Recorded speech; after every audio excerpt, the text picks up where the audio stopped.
15-րդ գլուխ 21 եւ 22 համարները։ Որդին էլ ասեց նրան. Հայր, մեղանչեցի երկնքի դեմ եւ քո առաջ, ել արժանի չեմ քո որդիդ կոչվելու։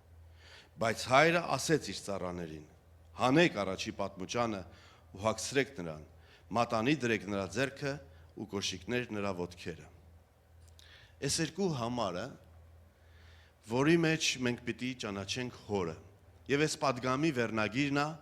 մեր հայրը վերականգնող է։ Ես շատ եմ ուզում եւ աղոթում եմ, որ Աստծո հոգին խոսա մեր սրտերի հետ։ Որ ոչ թե մենք իմանանք,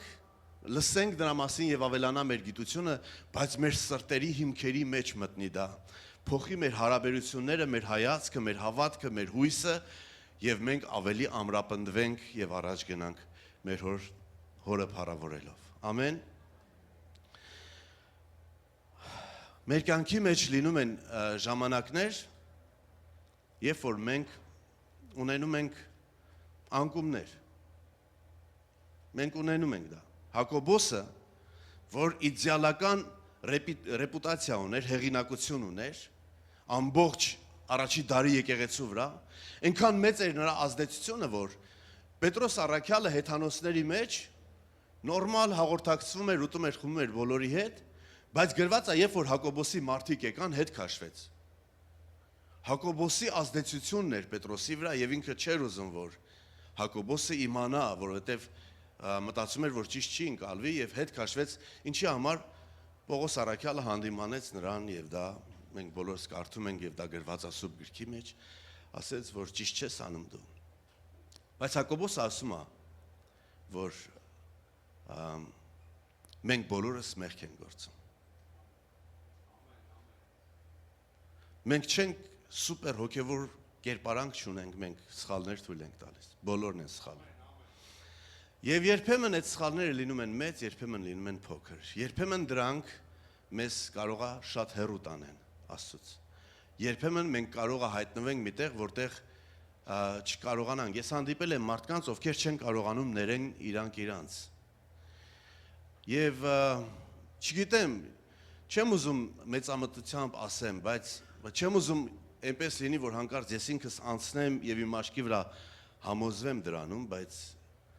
չներել ինքդ քեզ, երբ որ Աստված ներում է, կարծում եմ սա հպարտություն է։ Եվ մենք պետք է փոխենք մեր վերաբերմունքը։ Ես չեմ խոսում մարդկանց, ովքեր պատրաստվում են, կարող է զարմանալ իմ ասացի վրա, բայց կարող է լինել այդպես։ Չեմ խոսում մարդկանց, ովքեր պատրաստվում են շարունակել ապրել մեղքի մեջ։ Որովհետև դու դա կանես, ինչ էլ որ լսես, ումից էլ որ լսես, մեկը դու դա կանես։ Փոքր որդին հոր տան մեջ ինքը ապրում էր մի մտքով, որ երբ է գալու այն օրը, որ ինքը հորից վերցնի ու գնա։ Եվ դա հոր տան մեջ ապրող Աստծո զավակ էր։ Եվ ինքը դրանով էր ապրում, եւ ինքը գնաց։ Մեր մեջ մարդիկ պիտի լինեին ու չկային, որովհետև տարել է իրանց։ Պողոս առաքյալը ասում է, որ Դեմասը սիրեց աշխարհը, թողեց ինձ եւ գնաց Թեսաղոնիկե։ Երբ որ մեղքը բռնում է մարդուն, մարդու կամքը բռնված է, ինքը գիտի, որ դա անելու է։ Ինչ ուզում է երկնքից հրեշտակ էլ իջնի, ինքը անելու է։ Ես խոսում եմ մարդկանց, ովքեր որ հեռացել են, ովքեր որ գնացել են։ Կարող է մենք այստեղ նստած ենք ֆիզիկապես, բայց մենք գնացել ենք, մենք օտարացել ենք։ Կարող է ինչ որտեղ մեր սրտերը կարծրացել են։ Կարող է մենք ինչ որտեղ ուզում ենք ապաշխարենք, բայց չենք կարողանում։ Երբ Աստված ընդամենը երկու դեպքում չի կարող վերականգնել։ Առաջինը միանշանակ ինքը չի կարող վերականգնել մարդկանց, ովքեր դարձի չեն գալիս, ովքեր չեն դառնում, ովքեր հետ չեն գալիս, չեն վերադառնում հոր մոտ, ովքեր չեն գալիս նրան աղոթելու։ Չի կարա վերականգնի Աստված։ Հայրը երբեք հեռացած որդուն չայցելեց այնտեղ։ Մարդ չուղարկեց իր հետևից, մեսիջ չուղարկեց, օգնություն չուղարկեց, ոչինչ չուղարկեց։ Հայրը չէր հոգում նրա համար, հոգում էր, բայց դա չէր երևում։ Այն սովը, որ եղավ այդ երկրի մեջ, դա հոր գործն էր։ Այն իրավիճակները, որ ստեղծվեցին այդ երկրի մեջ, դա հոր գործն էր, որ որդին ինքն իրան գա, կարողանա դառնա, բայց հոր այցելությունը լինում է այն ժամանակ, երբ որ որդին ասում է, ես գնում եմ հորս մոտ։ Եվ ինքը շրջվում է եւ անկախ նրանից, թե ուր է հայտնվել։ Ես ուզում եմ քեզ քաջալերեմ շատ ուժեղ Աստծո հոգով։ Չկա մի տեղ այս աշխարհի մեջ, քանի դեռ դու շնչում ես ու ապրում ես, քանի դեռ քո միտքը աշխատում է, եւ քո շուրթերը կարող են շարժվել, եւ դու կարող ես կանչել նրա անունը։ Չկա այդպիսի մի տեղ, որտեղից դու չկարողանաս վերադառնալ։ Չկա այնպիսի մի վիճակ, որ երբ որ դու ուզենաս վերադառնաս, հայրը չընդունի քեզ, չկա այդպիսի վիճակ։ Թող քանդվի սատանայի սուտը, նա խաբում է մեզ, նա մոլորացնում է եւ ասում է, դու արդեն խաչ քաշի քո վրա, դու վերջն է արդեն էլ ոչ մի ելք չունես, չկա այդպիսի վիճակ։ Չկա մի հարց, որին Աստված չպատասխանի։ Ասեմ ձեզ ավելին, շատ զորավոր բան եմ ասում, որ Տերը տվել է ինձ, մեծ օրհնություն է։ Բոլոր հարցերը, որոնք որ կան, կծագեն մեր կյանքի մեջ, Աստված պատասխան ունի։ Բոլոր հարցերի պատասխանը տեղադրված է Հիսուս Քրիստոսի խաչի մեջ։ Խաչի մեջ նա պատասխանել է բոլոր հարցերին։ Հիսուսը խաչի վրայից աղաղակեց եւ ասեց. կատարվեցավ։ Դա նշանակում է, որ ոչ մի բան չկա, որ չլինի։ Ալելույա։ Ավելին ասեմ ձեզ, քիչ ամնում պատրվեմ ես, որովհետեւ Տիրոջ վստահությունն էլ այստեղ, նա էլ է հաստատում սա։ Գիտեք, քանի դեռ հարցեր չէին առաջացել։ Ձեզ մի բան ասեմ, երբեմն սատանան մեզ հետ շախմատ է խաղում, եւ նա սիրում է ավելի շատ ոչ թե մատ անի, նա սիրում է պատ անի, որովհետեւ դու կանգնում ես մի բանի առաջ, որ անելանելի է, նա սիրում է, որ դու ինքդ քո հարցերը լուծես, որովհետեւ դա վերջնական է, բայց ես մի բան ասեմ, եթե դու այդ վիճակի մեջ, այդ տուպիկի մեջ հայացքդ բարձրացնես եւ նայես նրան եւ մի բար քո բերանից դուրս գա դեպի նա, նրա համար պատ չկա։ Նա մի Աստված չի, որին կարելի է փաստի առաջ կանգնացնել։ Նա մի Աստված չի, որ ասի դու շատ հեռու գնացիր, ես քեզ չեմ կարող վերադարձնեմ։ Ասեմ ձեզ, դեռ ոչ մի հարց չծագած։ Նա տվեց բոլոր հարցերի պատասխանը։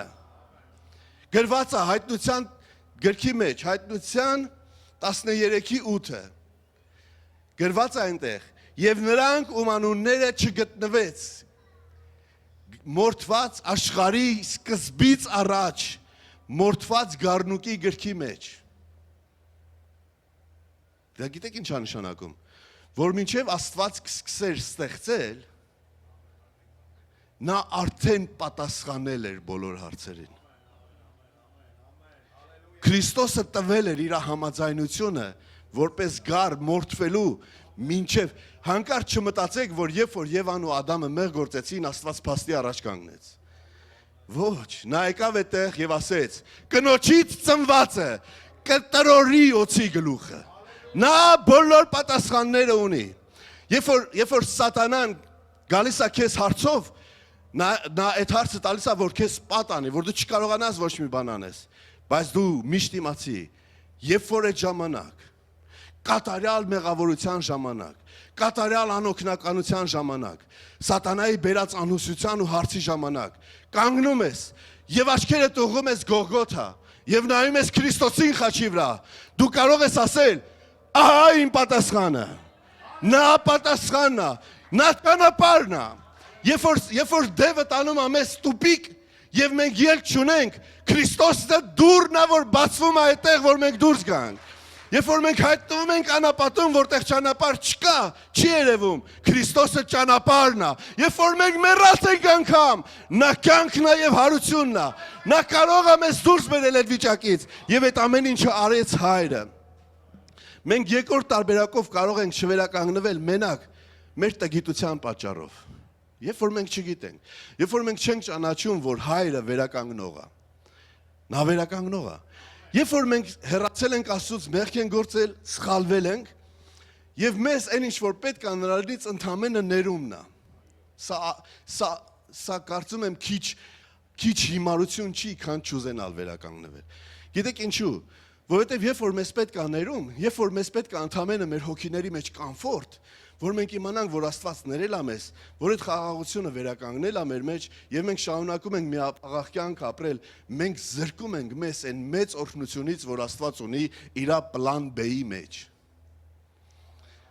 Աստծո պլան B-ն, երբ որ մենք ձախողել ենք մեր պլան A-ն, Աստծո պլան B-ն միշտ ավելի փառավոր է, քան պլան A-ն։ Եվան ու Ադամը մեղ գործեցին, Աստծո փառքից ընկան։ Իրանք ընկան Աստծո փառքից, բայց երբ որ Քրիստոսը եկավ,